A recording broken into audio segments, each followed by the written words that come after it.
Hello student, जय श्री महाकाल। तो आज की हम वीडियो में बात करने वाले हैं गवर्नमेंट एडवोकेट कैसे बनते हैं, जिसको क्या कहा जाता है, पब्लिक प्रोसिक्यूटर भी कहा जाता है।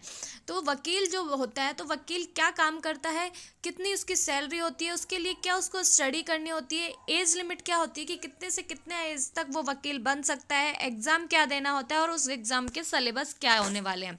तो आइए चलिए उन सभी पॉइंट्स पर हम डिस्कस करते हैं और शुरू करते हैं हमारी वीडियो के बारे में। तो हमारा जो पहला था कि वकील क्या काम करता है, तो देखिए सबसे पहले बात करते हैं हम वकील के काम की कि क्या काम करता है।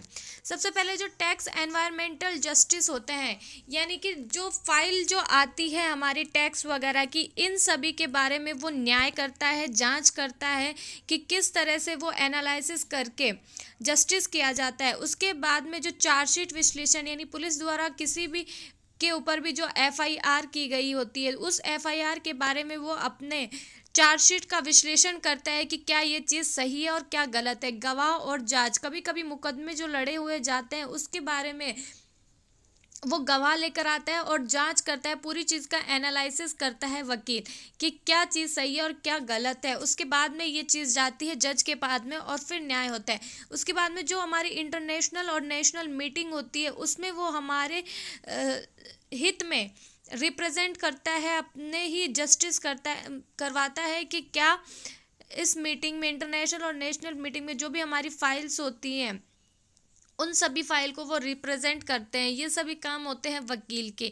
यानी कोई भी केस अगर आया है तो केस फाइल करना, केस फाइल के बाद में उस केस को लड़ना, सही और गलत का निर्धारण करवाना कि क्या सही है और क्या गलत है। ये सभी काम होते हैं एडवोकेट के। उसके बाद में हम देखते हैं कि एडवोकेट को कितनी सैलरी मिलने वाली है। कि सैलरी देखिए, तो अगर हम अमाउंट की बात करें तो इसका होता है 50,000 से 55,000 पर मंथ की सैलरी होती है एक एडवोकेट की। तो देख सकते हैं आप कितना भारी अमाउंट होता है। देन हम बात करते हैं कि एडवोकेट कैसे बना जाता है, इसके लिए क्या पढ़ाई करनी होती है, कैसे क्या होता है। तो आइए शुरू करते हैं। ये देखिए, इसके लिए हमें करनी पड़ती है एलएलबी। एलएलबी का मतलब होता है बैचलर ऑफ लॉ, यानी कि एलएलबी। अगर आप ग्रेजुएट हैं तो ग्रेजुएट होने के बाद आपको करनी होती है 3 साल के लिए एलएलबी, अगर आप ग्रेजुएट हैं तो। उसके बाद में अगर आप 12th पास है यानी फ्रेशर है, तब आपको करनी होती है 5 साल के लिए एलएलबी। इसके लिए आपको एग्ज़ाम क्या देने होते हैं, तो देखिए इसके लिए आपको एपीओ का एग्ज़ाम देना होता है जो 12th पास होता है। उसके बाद में आपको करनी होती है बीए एलएलबी, जो कि 5 साल की होती है। और बीए एलएलबी करने के लिए आपको क्या करना पड़ता है स्टूडेंट, बीए एलएलबी करने के लिए आपको एक एंट्रेंस एग्ज़ाम होता है क्लैट का, वो क्वालिफाई करना होता है। अगर आपने क्लैट एग्ज़ाम क्वालिफाई कर दिया स्टूडेंट, तो आपकी सैलरी होने वाली है 5 लाख से 8 लाख पर मंथ की होती है। वहीं अगर हम बात करते हैं कि क्लैट का एग्ज़ाम कैसे होता है, इसके बारे में सिलेक्शन प्रोसेस, तो आइए देखते हैं। एपीओ जो एग्ज़ाम होता है, अदर स्टेट में इसके अलग अलग नाम होते हैं।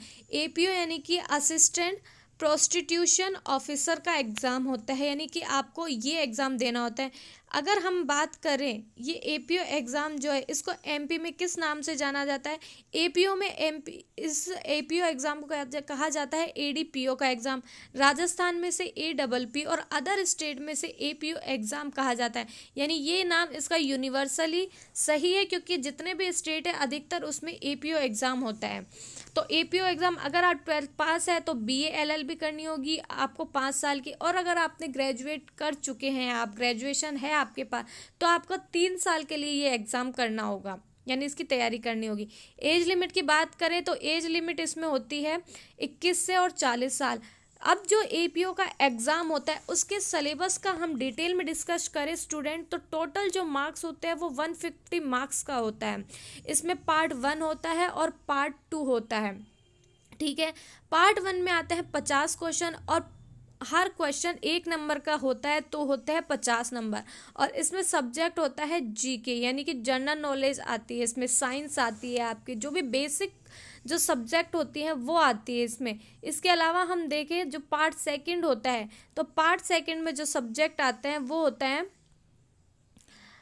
पार्ट 2 का जो सब्जेक्ट आता है उसमें 100 क्वेश्चन आते हैं और 100 मार्क्स के आते हैं। इसमें लॉ और एथिक्स के बारे में आता है कि क्या लॉज होते हैं, कॉन्स्टिट्यूशन, लॉज, संविधान के बारे में पूरा पढ़ना होता है, लॉज के बारे में कानून पढ़ना होता है, बाल और महिला अपराध के जितने भी मतलब लॉ के बारे में जो भी नॉलेज होती है वो सभी पार्ट 2 में पढ़नी होती है। 100 मार्क्स आते हैं 100 क्वेश्चन का, यानी कि पर क्वेश्चन 1 मार्क्स का होता है। तो ये टोटल मार्क्स होते हैं 150 की आपकी परीक्षा होती है। और वहीं अगर हम बात करें इसके बाद में ADGC यानी कि appointment of district government council, यानी कि आप जब ये क्लैट का एग्ज़ाम क्वालिफाई कर देंगे, आप कॉलेज में चले जाएंगे, उसके बाद में आपको जो ज्वाइनिंग मिलेगी उसमें आपको क्या करना होता है, आपके पास 10 साल का एक्सपीरियंस होता है। और किसी भी गवर्नमेंट जब आपको डिस्ट्रिक्ट में अलॉट करेंगे तो आपको यानी कि हाई कोर्ट वगैरह किसी भी कोर्ट में जब आपको एज ए एडवोकेट आपकी ज्वाइनिंग होगी तो आपके पास 5 साल का अलग से एक कार्यकाल होना चाहिए कि आपने उस जगह पर काम किया हुआ है। वहीं अगर हम देखें कि क्लैट एग्ज़ाम करने के बाद में जो टॉप कॉलेजेस होती हैं कि ये वाली कॉलेज द बेस्ट है, उसकी कुछ कॉलेज मैंने ली है, तो वो देखिए ACFAIC ऑफ लॉ कॉलेज ये है देहरादून में, एलियंस स्कूल ऑफ लॉ ये है बेंगलोर में। वहीं देखें तो ग्लोटिस यूनिवर्सिटी ये है ग्रेटर नोएडा में सिचुएटेड है, और मणिपाल यूनिवर्सिटी जो कि जयपुर में सिचुएटेड है। ये क्लैट एग्ज़ाम के थ्रू की गई कुछ बेस्ट एडवोकेट वाली कॉलेजेस हैं स्टूडेंट। तो आप सभी लोग जिनका भी सपना है वकील बनने का या फिर पैसे कमाने का, क्योंकि देखिए स्टूडेंट इसमें जो सैलरी है वो सबसे अधिक है, 5 लाख से लेकर के 8 लाख के बीच में इसकी सैलरी होने वाली है। तो अगर आप सभी लोग अभी 12th में हैं और सोच रहे हैं कि आगे कुछ क्या अलग किया जाए, तो ये बहुत अच्छा ऑप्शन है आप सभी के पास में कि एडवोकेट किस तरह से बना जाए, क्या इसमें प्रोसेस होता है, ये सभी चीज़ मैंने बता दी है आपको। और उम्मीद करती हूँ वीडियो पसंद आई हो। Thank you so much.